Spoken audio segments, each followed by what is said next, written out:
Assalamualaikum murid-murid. Hari ini hari Selasa dengan tarikh 2 November 2021. Kita akan belajar mata pelajaran ibadah untuk tahun 1. Baiklah, minggu ini kita akan masuk tajuk baru iaitu konsep muraqabah. Konsep muraqabah. Mari kita lihat apa maksud muraqabah. Okey, pengertian muraqabah. Muraqabah dari segi bahasa ialah bermaksud pengawasan dan pemantauan. Dari segi bahasa, muraqabah bermaksud pengawasan dan pemantauan.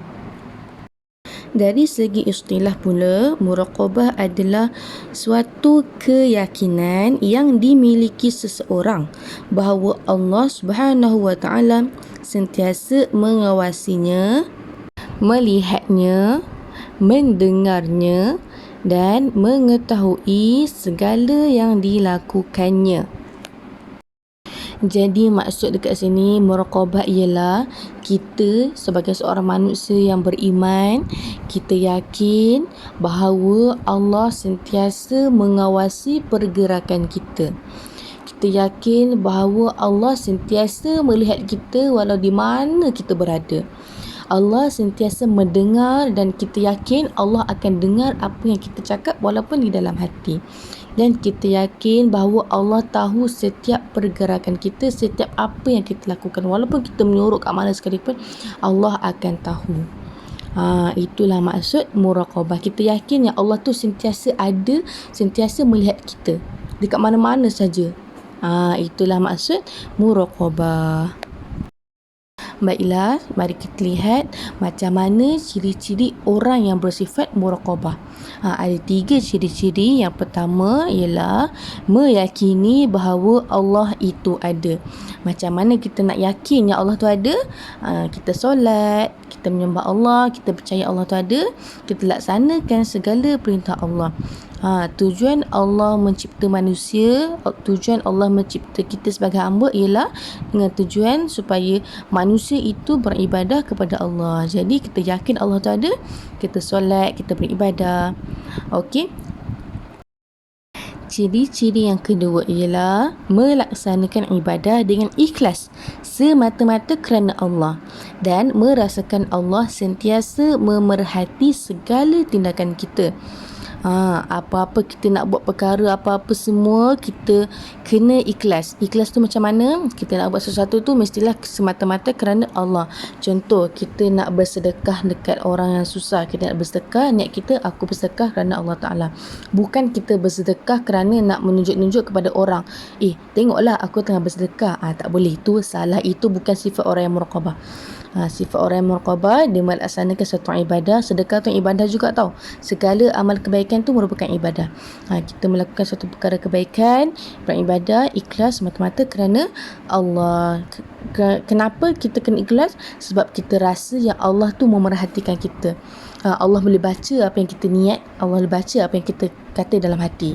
Jadi kita sentiasa rasa Allah ada, Allah tahu segala tingkah laku kita. Jadi kita buat suatu kebaikan tu niat kerana Allah.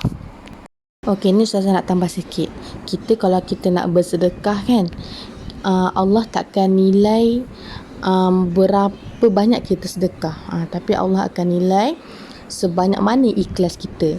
Contoh, kita sedekah 10 sen. Contoh, kita sedekah 10 sen je, tapi hati ni Allah ikhlas sangat nak sedekah. Sebab apa? Contoh, kita tengok orang tu, kesiannya dia nak makan, tapi aku tak ada duit, tapi ada 10 sen je. Tak apalah, kita bagi 10 sen. Tapi walaupun 10 sen, Allah nilai tu tinggi sangat. Sebab apa? Ikhlas seseorang tu. Tinggi mana ikhlas tu Allah nilai. Allah tak nilai berapa harga kita sedekah, tapi Allah nilai berapa harga tingginya keikhlasan dia. Okey, jadi kita buatlah apa-apa pun, tak kira walaupun sikit tak apa, yang penting kita ikhlas. InsyaAllah Allah akan nilai keikhlasan kita tu. Okey.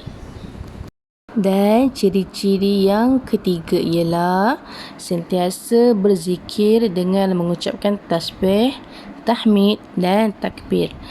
Ni bermaksud kita sentiasa berzikir tu bermaksud kita sentiasa memuji Allah dan kita bersyukur, kita berterima kasih di atas segala nikmat yang Allah kurniakan kepada kita.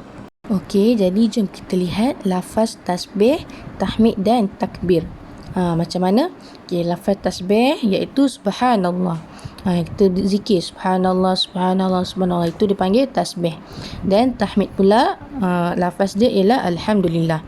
Subhanallah walhamdulillah, alhamdulillah, alhamdulillah, kita zikir tahmid. Dan takbir adalah Allahu akbar, Allahu akbar, Allahu akbar, Allahu akbar. Awak biasa dengar kan, kalau lepas solat, subhanallah walhamdulillah wa la ilaha illallah Allahu akbar, subhanallah walhamdulillah wa la ilaha illallah Allahu akbar. Itulah dipanggil zikir tasbih, tahmid dan takbir. Jadi bila awak dah tahu lafaz ni, lafaz tasbih, lafaz tahmid dan lafaz takbir, bolehlah sebut zikir tersebut. Duduk saja subhanallah, subhanallah, subhanallah, alhamdulillah, alhamdulillah, alhamdulillah, Allahu akbar, Allahu akbar, Allahu akbar. Dengan zikir ni lah kita dapat mengingat Allah, kita memuji Allah, kita tahu Allah tu sentiasa ada, kita beribadah. Zikir pun beribadah juga. Okey, jadi itulah ciri-ciri orang yang bersifat muraqabah. Okey, tapi apa kesan bila seseorang itu bersifat muraqabah? Apa kesan dia? Nak tahu tak apa kesan dia?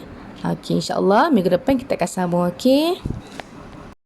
Itu saja untuk hari ini. Terima kasih kerana mendengar bersama Ustazah. Kita akan berjumpa lagi insya-Allah. Assalamualaikum. Jaga diri.